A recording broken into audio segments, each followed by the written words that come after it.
Graças e paz, meus irmãos. Amém.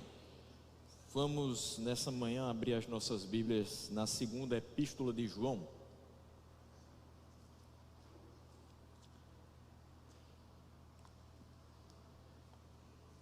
Segunda epístola de João, lá no finalzinho.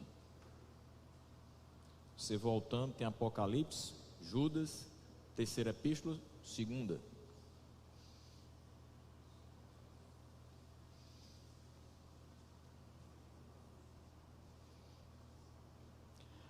Nós vamos ler os primeiros 6 versículos.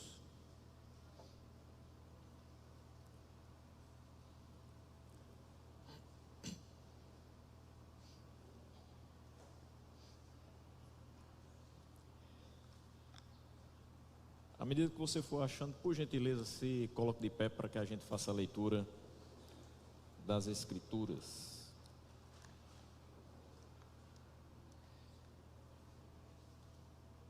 O texto nos diz o seguinte: o presbítero, a senhora eleita e aos seus filhos, a quem amo na verdade, e não apenas eu os amo, mas também todos os que conhecem a verdade, por causa da verdade que permanece em nós e estará conosco para sempre. A graça, a misericórdia e a paz da parte de Deus Pai e de Jesus Cristo, seu Filho, estarão conosco em verdade e em amor. Ao encontrar alguns dos seus filhos, muito me alegrei, pois eles estão andando na verdade, conforme o mandamento que recebemos do Pai. E agora eu lhe peço, Senhora, não como se estivesse escrevendo um mandamento novo, mas o que já tínhamos desde o princípio, que amemos uns aos outros. E este é o amor, que andemos em obediência aos seus mandamentos. Como vocês já têm ouvido desde o princípio, o mandamento é este, que vocês andem em amor. Amém? Oremos.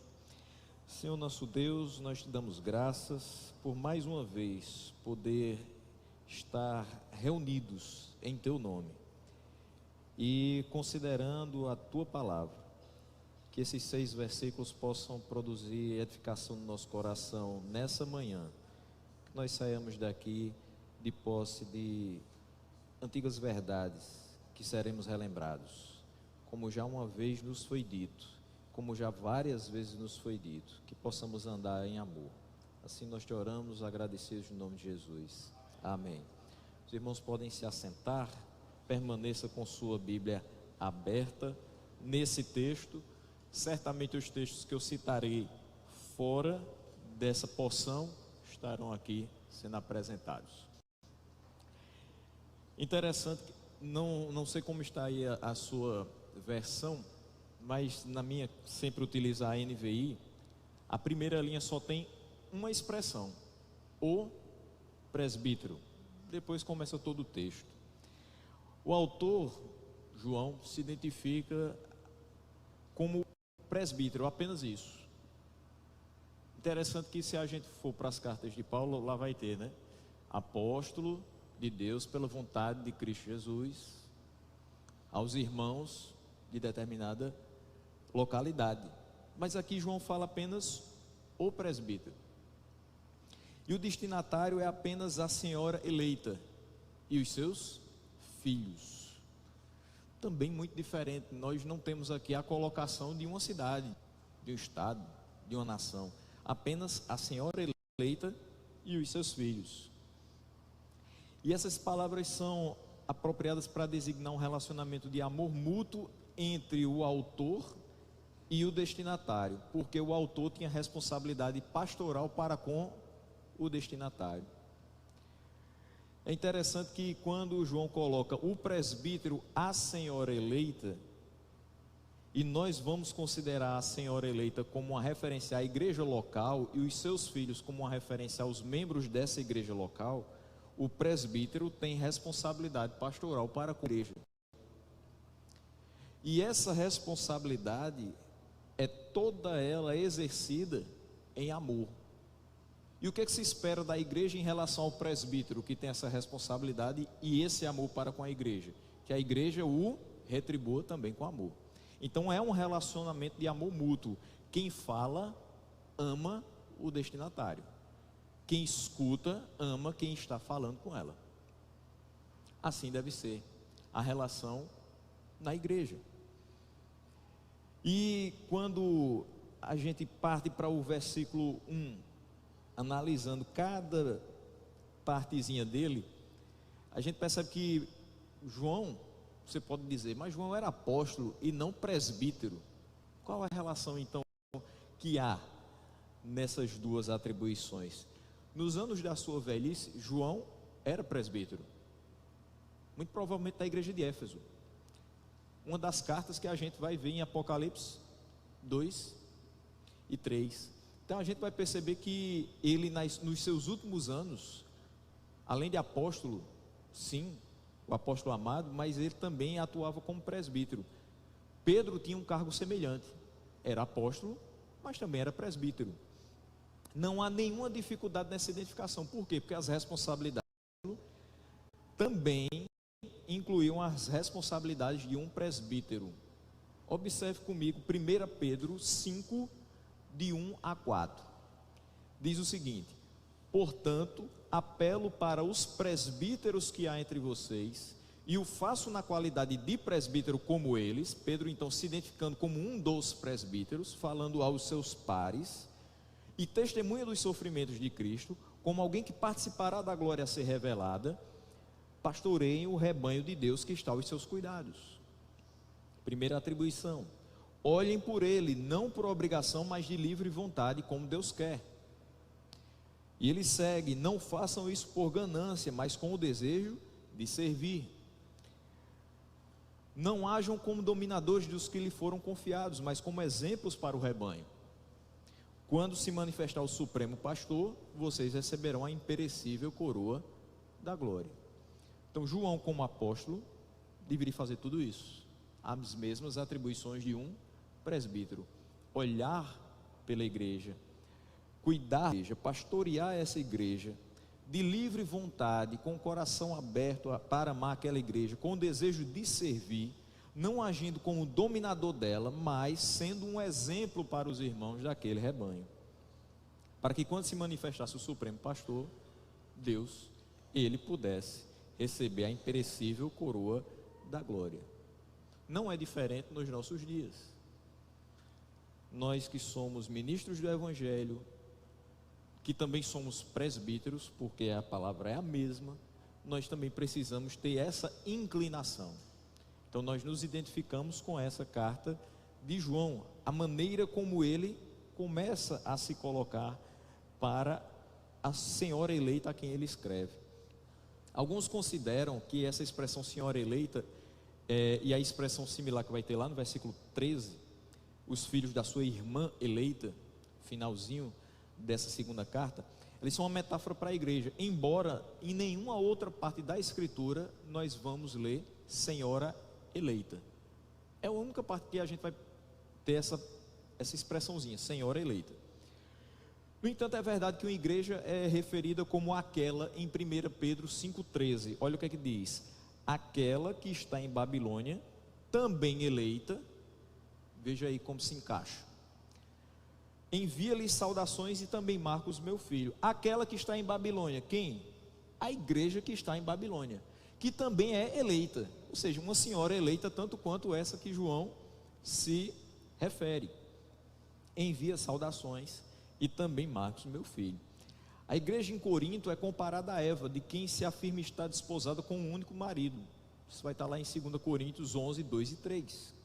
De modo semelhante, a igreja universal, não essa nossa aqui, mas a igreja formada por todos os cristãos de todas as épocas que foram chamados a fazer parte do corpo de Cristo, é chamada de uma noiva em Apocalipse 19, versículo 7. Olha o que é que diz esse versículo: regozijemo-nos, vamos nos alegrar e dar-lhe glória, pois chegou a hora do casamento do Cordeiro, e a sua noiva já se aprontou.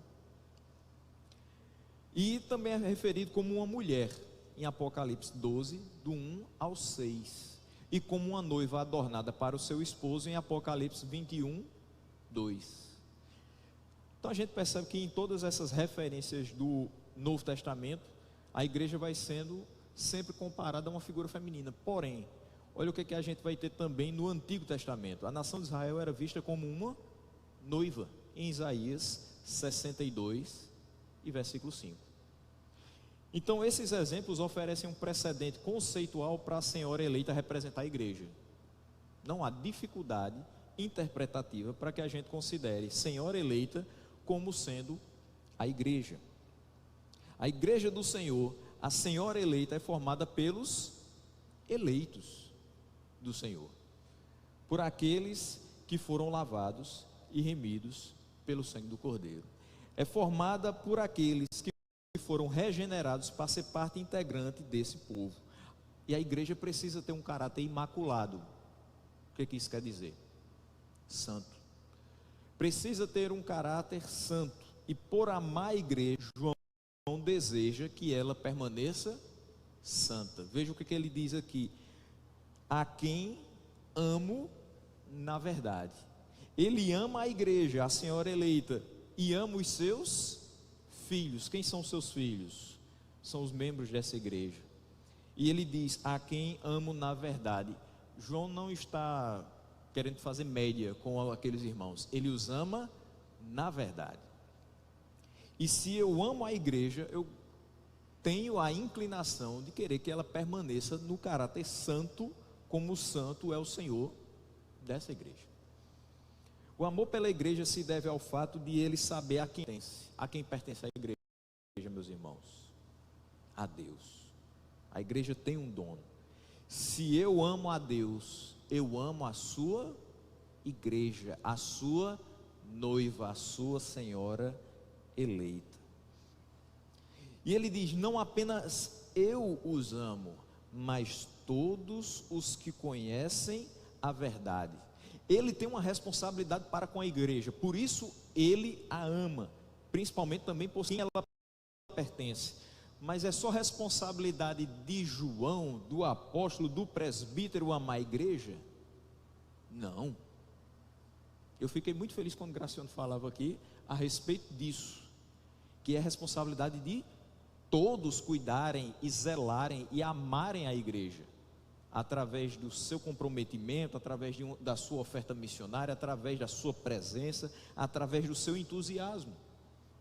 A igreja do Senhor precisa ser zelada, porque ela pertence a Deus, ela proclama o nome de Deus e ela tem como objetivo a glória de Deus.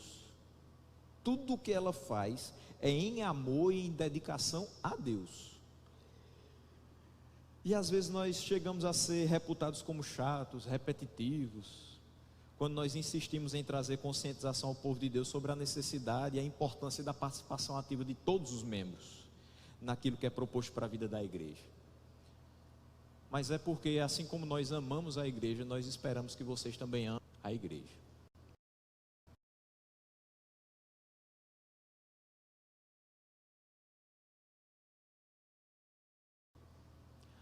O nosso trabalho é expor a palavra para gerar nas pessoas que nos ouvem temor do Senhor, amor ao Senhor e à sua palavra.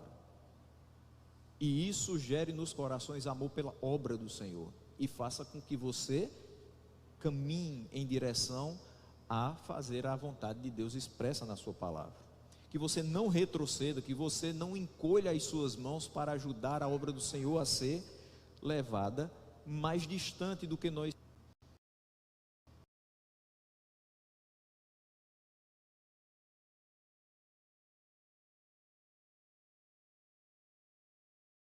Se alguém chega aqui e diz assim: meu irmão, senti falta de você, você faltou terça, faltou domingo, faz uma semana que eu não lhe vejo, não é porque a gente está querendo se meter na sua vida, é porque a gente tem cuidado com a sua alma. E a gente sabe que fora desse espaço de comunhão com os irmãos, é difícil a gente se manter da mesma maneira. Manas, se você fez uma cirurgia e passou aí 40 dias no pós-cirúrgico, você sabe como isso é difícil. Porque no primeiro dia a gente liga lá o computador e começa a assistir a igreja e sente aquela saudade, quer estar junto, e fica naquela expectativa, né? Antes de 7h30 na terça-feira a gente já está esperando. Quantas vezes ali na transmissão a gente coloca e já tem lá 3 esperando. 3 pessoas já estão conectadas. Só que os dias vão passando. Aí você está lá lavando os pratos depois da janta, já são 8 horas, eita, vai começar a pregação, já perdi o louvor. Na outra semana você já diz, perdi hoje, mas domingo tem. E assim você vai se acostumando a não ter o contato com a palavra, com os irmãos, até que mesmo com Deus. Porque é aqui que a gente aprende a se envolver com a obra, não somente com os irmãos. É extremamente importante quando a gente está reunido enquanto igreja. Não é que esse local tem algo de especial que faz com que depois de a gente passar daquela porta, a gente se sinta mais crente, ou a gente se sinta crente de verdade. Mas é porque a gente vai encontrar pessoas que são iguais a nós, que sofrem as mesmas dificuldades durante toda a semana e que pedem misericórdia a Deus para chegar em mais um domingo. Às vezes quebrados, às vezes tristes, às vezes se sentindo indignos de estar aqui dentro. Mas pela misericórdia de Deus, tendo essas misericórdias renovadas por mais uma manhã, se levantam, olham para frente e sabem que Deus tem cuidado de todos os mínimos detalhes da sua vida. Então eles têm motivos para louvar. No momento que nós subimos à casa do Senhor e vemos outros como nós, tão pecadores quanto nós, tão frágeis, tão limitados quanto nós, mas que tem o objetivo de, apesar das suas debilidades, entregar a Deus o seu melhor, mesmo que esse melhor não seja tanta coisa, a gente se sente incentivado a fazer um pouco mais. Se aquele irmão que tem dificuldade de locomoção está aqui todos os dias, por que eu que ando normalmente? Se aquele irmão que às vezes só tem o dinheiro da passagem de ida, veio para cá, sem saber nem como é que vai voltar, por que eu que tenho um carro e tenho gasolina suficiente para ir e voltar, não vou estar na igreja? Por que aquele irmão que talvez hoje nem tenha tomado café, está aqui sorridente, cantando ao Senhor, e eu que estou com a minha dispensa abastecida, vou faltar? Eu não tenho motivos para reclamar, eu tenho motivos para agradecer e louvar o Senhor, junto com a igreja do Senhor. Por isso é necessário que nós amemos a igreja, porque é ela que nutre em nós todos esses sentimentos maravilhosos. Não apenas a liderança deve zelar pelo caráter santo da igreja, mas cada membro. A responsabilidade de manter essa igreja santa é de cada um de nós. Todos os que conhecem a verdade do Evangelho devem amar e cuidar da igreja. E ele diz no versículo 2, qual é o motivo também de amar essa igreja? Por causa da verdade que permanece em nós e estará conosco para sempre. No Evangelho de João, Jesus descreve a si mesmo como a verdade. João 14, versículo 6. Eu sou o caminho, a verdade e a vida. Ninguém vem ao Pai a não ser por mim. A verdade que permanece em nós e estará conosco para sempre é Jesus. A gente cantou isso agora há pouco, né? Ele habita em nós e estará em nós para sempre. É bom quando a gente canta uma verdade, quando a gente sente que isso é verdade na nossa vida, quando a gente percebe que de fato Ele está conosco sempre. Nesses últimos dias de junho tem chovido bastante, e a gente percebe que Deus está conosco, inclusive nessas chuvas. Para aquele que não tinha alimento, as chuvas vieram e ele vai poder plantar e colher mais à frente. Para aquele que não estava esperando tanta chuva, Deus o protege nas estradas.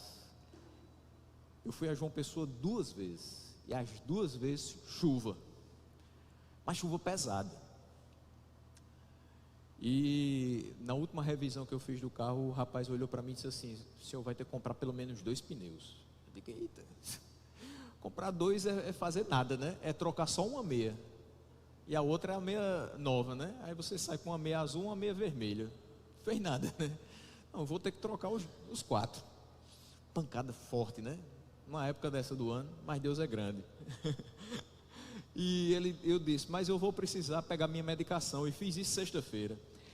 Eu disse: eu posso ir? Ele disse: pode, mas os pneus estão no limite da segurança. Chega, gelei. No limite da segurança. Senhor, guarda esse pneu aqui. Ele disse: se for na chuva, vá devagar. Eu disse: mas eu não corro. Não corro não, mas tá bom, eu vou devagar. E lá vinha eu ali, 100, 110, 100, 110, deixando os outros passarem, indo para a direita, e todo mundo passando, né? Alguém vai dizer: 110 é rápido, pastor. Mas é porque a gente estava na estrada, e a vontade de chegar em casa, vendo que a estrada não vai parar a chuva, é enorme. Principalmente que eu venho com medicação no gelo, então ela vai gelando. Eu pego de 10 horas da manhã, eu vou chegar em casa 4 da tarde. E eu fico naquela: meu Deus do céu, essas plaquinhas não vão sustentar se eu for devagar demais. Acredita que nada aconteceu? Nem aquaplanar o carro fez isso, né? Vocês sabem que quando tem um espelho d'água, você não sabe que profundidade está aquele buraco, e o carro faz isso. Nem isso aconteceu. Parecia que os pneus eram novos. Por quê? Porque Deus é fiel, e Ele nos sustenta, e Ele está conosco para sempre. Nas mínimas coisas a gente precisa ver a ação de Deus na nossa vida. Alguém poderia dizer: ah, isso é bobagem, vai lá, passa no cartão, bota logo esses pneus, não vai ficar andando, fazendo prova do Senhor. Mas não é prova do Senhor não, é porque realmente não tinha os pneus. Eu tive que esperar, tive que viajar com os velhos. Mas eu não fiz prova do Senhor, Ele sabe que eu fui na dependência dEle, por saber que, independente dos pneus serem novos ou velhos, quem guia é Ele. Eu estou dirigindo, mas quem está guiando é Ele. Não adianta. E, meus irmãos, é impressionante que Ele promete não somente estar conosco, mas Ele promete que o Espírito da verdade estará nos crentes, e os crentes para sempre. João 14, 16 e 17 diz o seguinte: e eu pedirei ao Pai, e Ele lhes dará outro conselheiro, para estar com vocês para sempre, o Espírito da verdade. O mundo não pode recebê-lo, porque não o vê, nem o conhece, mas vocês o conhecem, pois Ele vive com você e estará em vocês. Por que é que quando a gente peca, a gente se entristece? No minuto seguinte, o Espírito da verdade está conosco, e não permite que nós vivamos uma mentira. Ele não permite que a gente seja insensível às ações pecaminosas contra Deus. Ele está ali a nos alertar, a nos trazer uma tristeza que nos fará se arrepender e voltar. Ele está conosco. Portanto, a verdade aqui representa a presença constante do Filho de Deus com os crentes por meio do Espírito. João ama a igreja, ama os membros dessa igreja, porque ele sabe que essa igreja pertence a Deus, e ele sabe que a verdade, ou seja, o Senhor dessa igreja, permanece com ela para todo o sempre. É isso que deve estar no nosso coração quando nós pensarmos em igreja. Versículo 3, ele diz: a graça, a misericórdia e a paz da parte de Deus, Deus Pai, e de Jesus Cristo, seu Filho, estarão conosco em verdade e em amor. João começa a sua saudação com a menção às ricas bênçãos cristãs de graça e paz. A gente se cumprimenta, né? Graça e paz, meu irmão. Graça e paz, meu irmão. O que isso quer dizer? O que estamos querendo desejar ao irmão? Que as ricas bênçãos de Deus recaiam sobre ele, que a graça e a paz do Senhor estejam na vida dele. Mas ele acrescenta a misericórdia também. A fonte dessa graça, dessa misericórdia e dessa paz bendita não é outra senão o próprio Deus, que é a verdade e é também o amor. A gente viu que João 14,6 diz que ele é a verdade, mas 1 João 4,8 diz que Deus é amor. Vamos analisar cada uma dessas três bênçãos nessa manhã também. A graça de Jesus, ela nos alcançou. Todo final de culto a gente escuta a mesma saudação: que a graça de nosso Senhor e Salvador Jesus Cristo. Essa graça foi que nos alcançou. Nós somos salvos pela graça, mediante a fé. Então a graça nos alcança e por ela nós fomos salvos. Ela nos traz o suporte necessário para resistir aos dias maus, sem que nós desfaleçamos, sem que cedamos às tentações. É por isso que a gente criou até no nosso evangeliquez a expressão: hoje o dia está só a graça. Porque é só pela graça que a gente consegue resistir aos dias mais difíceis, aos dias que trazem maiores desafios para nós. Sem a graça de Deus não dá para viver no mundo que nós temos hoje. Dá? Não dá. Quando a gente vê cada dia uma manifestação do mundo contra a igreja, das ideologias contra a igreja, se não for pela graça, a gente vai sucumbir. Até porque, como eu sempre tenho em mente, nem tudo é absurdo nesse mundo. Às vezes a gente encontra sentido em alguns discursos e a gente começa a se aproximar deles. Esse é o grande perigo. O diabo não se apresenta com chifrinho e com tridente. Às vezes ele está até bonitinho, mas quando a gente chega perto, a gente sente o cheiro do enxofre. Ou seja, ele tenta enganar. Mas se a gente está de posse dessa palavra, a gente sabe discernir o que vem de Deus e o que não vem. É pela graça de Deus que nos faz lembrar das porções das Escrituras que nós temos no nosso coração, que nós vamos nos afastando dos perigos e das tentações que nos sobrevêm. Sem a graça não dá para viver. A misericórdia de Deus é primeiramente a causa de não sermos consumidos, porque por causa dela nós deixamos de receber aquilo que nós merecíamos. Todo mundo aqui sabe o que merecia: a morte eterna como salário dos nossos pecados. Mas por misericórdia Ele não nos dá isso. A misericórdia é o que garante a clemência de Deus diante dos nossos erros. Nós erramos, mas pedimos perdão a Ele, e Ele por misericórdia nos perdoa. Mas não somente a clemência de Deus diante dos nossos erros, mas a confiança para recomeçar a jornada cristã após os nossos tropeços.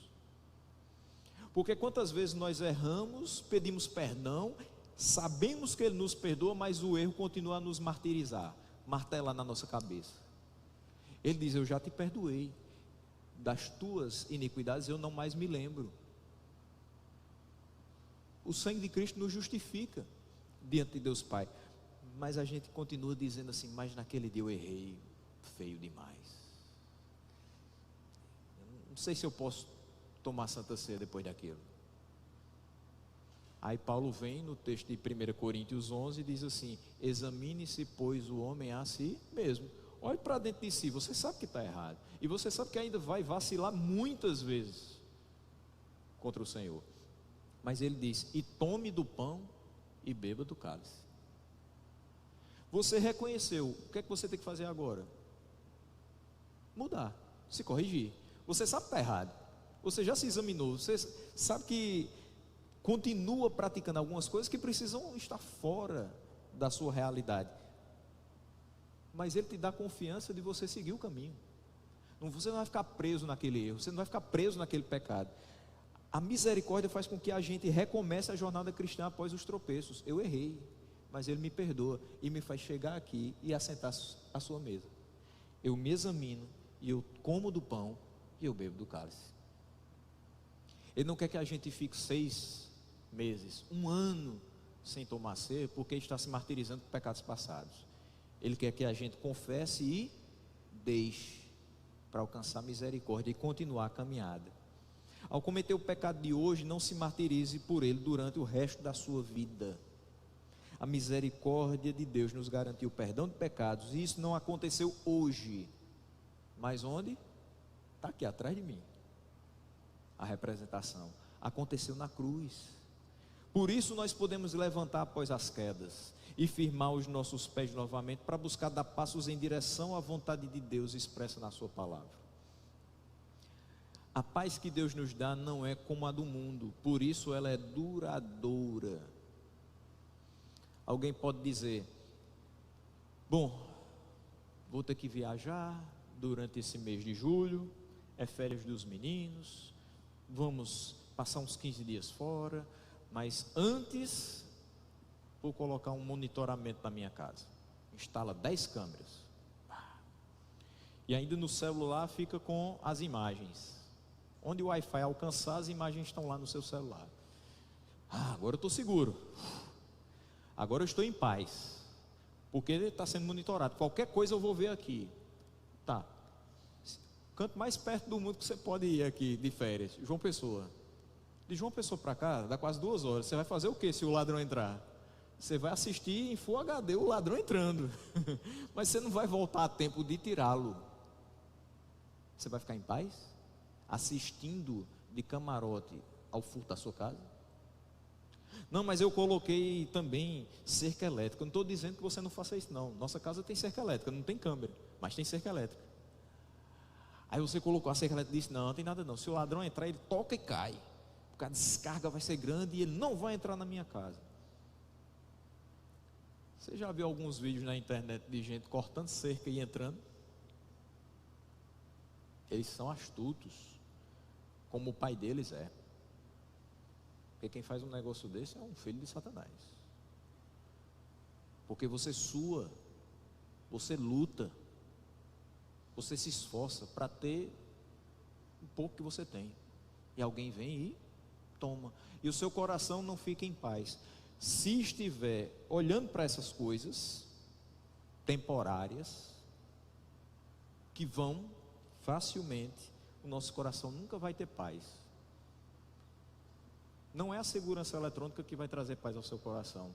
Não é um salário a mais que vai trazer paz ao seu coração. É você descansar na providência e na proteção de Deus. E isso traz paz ao nosso coração. E a paz que Ele dá é duradoura. As adversidades vêm e vão e nós continuamos em paz. As pessoas que seguem o curso desse mundo têm momentos de tranquilidade. Momentos. Mas paz verdadeira só tem quem está com Deus. E essa paz é benéfica porque ela faz bem a mim e me impulsiona a buscar paz com todos ao meu redor. Eu não posso descansar enquanto eu não estiver em paz com todos ao meu redor. Porque no que depender de vós, tem de paz com todos os homens. No que depender de vós. Aí às vezes você diz assim: tá bom, já pedi desculpa. Se ele não quiser, problema dele. Não, corra atrás. Até que você sinta que de fato o seu coração e o coração da outra pessoa estão livres, libertos daquele peso. Os dois estão em paz. Por quê? Porque a paz que está reinando entre aquelas pessoas é a paz de Deus. E a gente pode dizer assim: fique em paz, vá em paz, está tudo tranquilo. A paz de Deus é confortante, porque independente dos momentos críticos pelos quais estejamos passando, nós sabemos que Ele está conosco, a nos fortalecer, a nos encorajar, a nos estimular a caminhar um pouquinho mais, não nos guiando pelo nosso coração, mas pela mão do Senhor.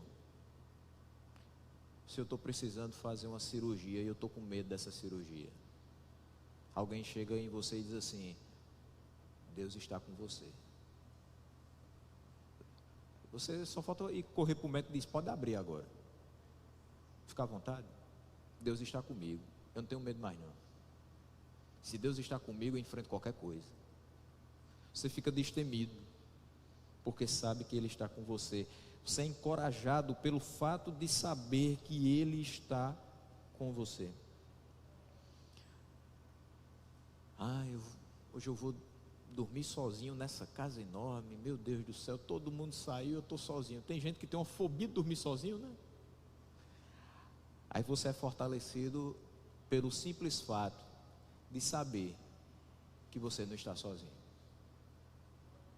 Você está sozinho na sua casa, mas está você e Deus. Ele guarda você. E Ele é uma companhia melhor do que várias. Porque tem gente que lhe visita em casa e quando chega dorme. E você não tem com quem conversar. E com Deus você tem uma linha direta 24 horas por dia, 7 dias por semana, até o último dia da sua vida. Conversa mais com Ele. Se a nossa vida está nas mãos de Deus, nós ficamos em paz. A paz de Deus não se acaba ou se perde por qualquer circunstância. Fechando, meus irmãos, versículo 4 até o versículo 6. Ao encontrar alguns de seus filhos, muito me alegrei, pois eles estão andando na verdade, conforme o mandamento que recebemos do Pai.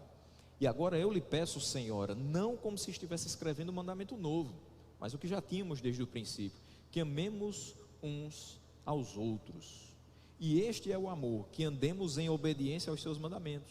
Como vocês já têm ouvido desde o princípio, o mandamento é esse, que vocês andem em amor. O presbítero e a senhora compartilham a alegria de ver os membros da família dela permanecerem fiéis à verdade. Acho que com a mesma intensidade que nós sofremos por ver membros da família de Deus errando, com essa mesma intensidade nós nos alegramos em vê-los acertar. Eu estou tentando não olhar muito rede social ultimamente, porque esse período dói. Vocês sabem do que eu estou falando aqui. Pastor Rony já citou aqui em outra pregação a respeito desse tempo. E às vezes essa ausência faz bem ao nosso coração, porque a gente sofre quando percebe que alguns estão se abrindo para determinadas coisas que não fazem parte da vida do cristão. Como durante boa parte do ano passado eu tive a oportunidade de conversar com os jovens, o evangelho é contracultural. Ele está acima da cultura. Nós não somos guiados pelos aspectos culturais, nós somos guiados pelos aspectos bíblicos. E nós precisamos permanecer fiéis à verdade. A gente não tem que colocar na cabeça, Deus vai continuar fiel, independente de eu ser fiel ou não, porque Ele não pode negar-se a si mesmo, certo? Mas você precisa procurar ser fiel.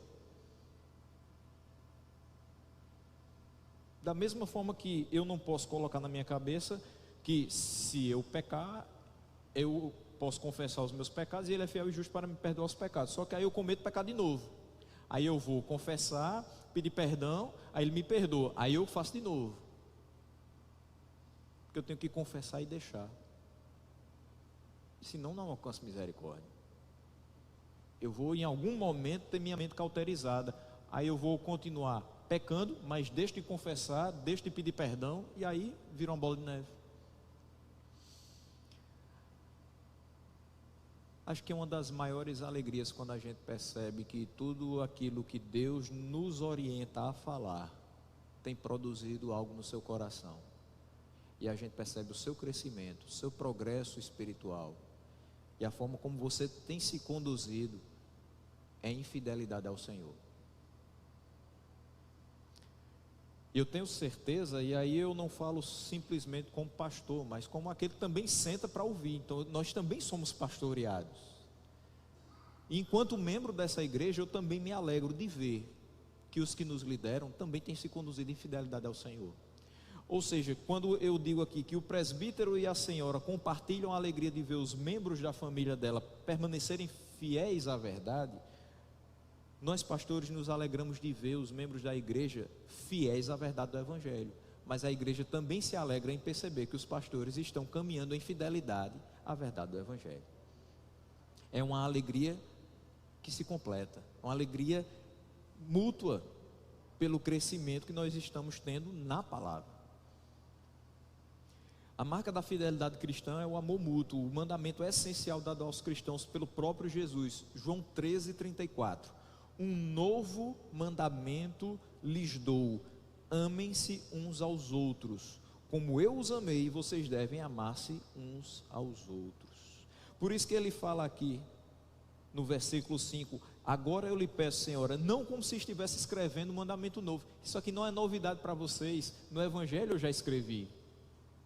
No Evangelho eu já falei que o mandamento que é dado pelo Pai é o qual?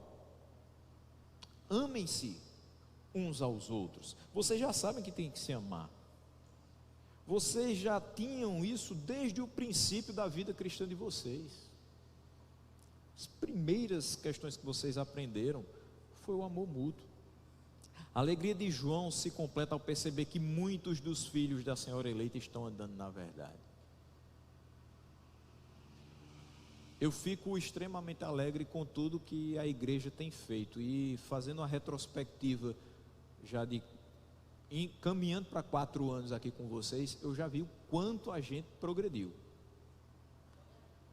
Quando cheguei aqui, a frente da igreja ainda não tinha a cerâmica completa, não tinha nome na frente da igreja, não tinha esse painel que hoje nós temos, não tinha as salinhas lá atrás. Olha quanta coisa. Não tínhamos todo esse equipamento, tanto de som quanto de vídeo. Olha quanto progresso para a glória de Deus. Olha quanto nós temos progredido em fazer mais e melhor para Deus. Nós não tínhamos o evangelismo antes dos cultos. Estávamos impedidos durante um certo tempo de fazer a reunião nos lares. Voltamos. Temos hoje estudo para casais, estudo para os homens, estudo para as mulheres. Temos uma mini braco forte, temos uma ju braco forte. A igreja está em movimento, a igreja está caminhando. Mas a alegria se completa ao perceber que tudo isso tem resultado em vida de santidade diante de Deus. Não só vocês ouvem, mas também praticam. Isso de fato completa a nossa alegria. Nós nos alegramos com as suas conquistas. Nós nos alegramos com as conquistas da sua família, com o seu crescimento profissional, com as suas realizações pessoais. Mas a nossa alegria é completa, é perfeita quando nós enxergamos que vocês estão andando na verdade, que vocês estão se tornando satisfeitos em Cristo. Isso enche o coração pastoral de satisfação. Isso traz glória a Deus. O pastor John Piper nos lembra a respeito disso ao dizer que Deus é mais glorificado quanto mais nós estamos satisfeitos nele. A colocação de João no final dessa porção reflete grande parte do seu ensino na primeira epístola, bem como no Evangelho. Ele diz: este é o amor, que andemos em obediência aos seus mandamentos. Você ama a Deus? Obedeça. A gente falou um pouco sobre isso ontem à noite com os homens. A bênção de Deus se aproxima de nós, é derramada sobre as nossas vidas quando nós obedecemos a sua voz e a sua palavra. Nós precisamos andar em obediência aos seus mandamentos por amor a Ele, não é por medo dEle. Temor ao Senhor é o princípio da sabedoria, e andar em sabedoria é obedecer a sua palavra. Como vocês já têm ouvido desde o princípio, o mandamento é esse: que vocês andem em amor. Ele nos chama a amar uns aos outros, a andar em amor, assim como Cristo ordenou, assim como Cristo viveu. O amor se reflete em andarmos segundo os mandamentos do Senhor. Então que nele permaneçamos para refletir esse amor que Ele mesmo colocou no nosso coração, esse amor que nos alcançou e que nos faz hoje ser parte da sua família por toda a eternidade. Que o Senhor nos abençoe, que o Senhor nos guarde e que multiplique graça, misericórdia e paz sobre as nossas vidas. Amém?